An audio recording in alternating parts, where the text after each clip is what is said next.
India has taken note that the elements paper is an assessment of the co-chairs. This implies that the characterization of IGN dynamics in general and the 5 clusters in particular in the document is a reflection of the understanding and views of the co-chairs. In our view, it neither captures the overall state of play accurately nor accounts for the overwhelming sentiments of a majority of member states, not unlike similar elements papers of the last 2 years at least. I'd like to make the following points against this backdrop. First, it's not clear what constitutes convergences and divergences. It's our understanding that a convergence is not the same as unanimity. If so, a convergence could operationally be considered as a majority view.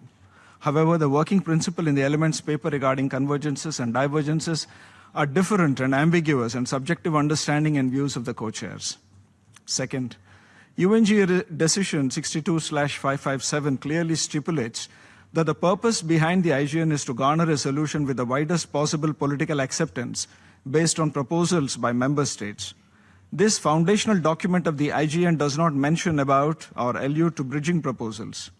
It has also been the firm established practice in the UN for the co-chairs or co-facs to propose bridging proposals after floating a text as part of text-based negotiations and not before. It would also be contextual to highlight that the elements paper treats a reform of the Security Council as a member states-driven process. Therefore, proposals under the consideration of the IGN co-chairs must be based on models presented by member states and groups thus far, and not subjective understandings.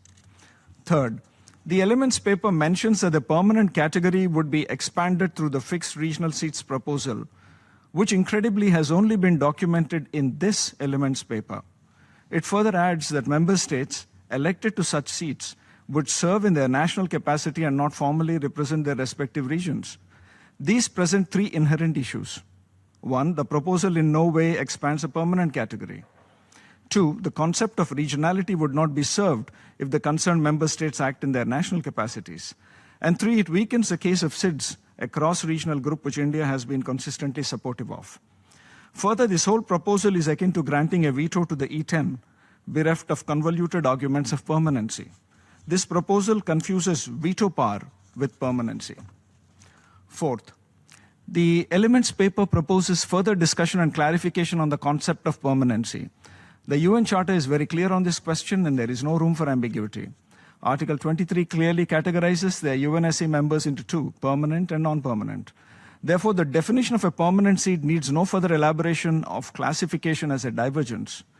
Groups and member states, including the African group, the G4 and L69, treat a permanent member, serving or future, strictly in accordance with the provisions of the Charter.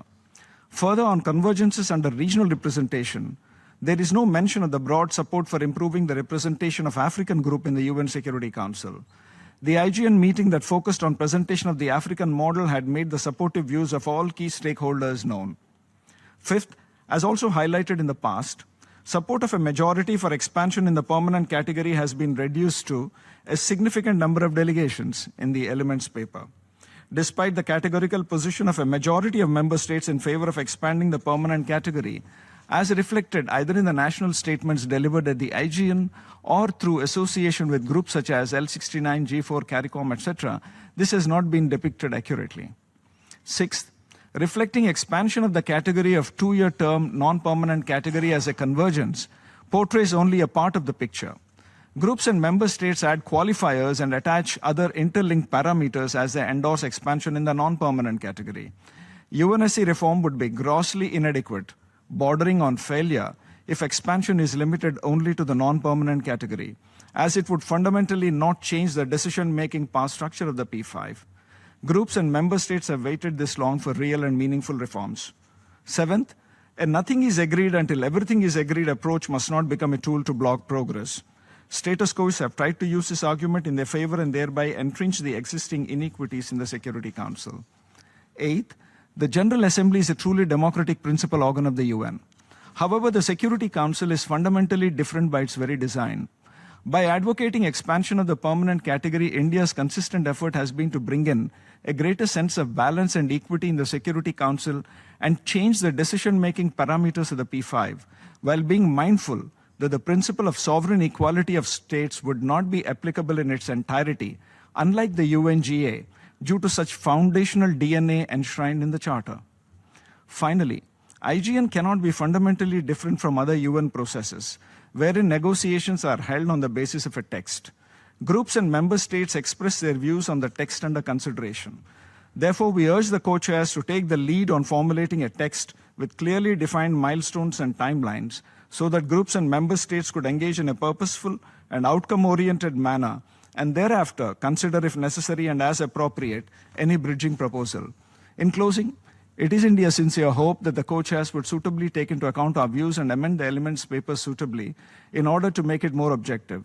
India would also like to reiterate that we will continue to support all earnest efforts by the co-chairs and other groups and member states towards achieving real reforms of the UN Security Council.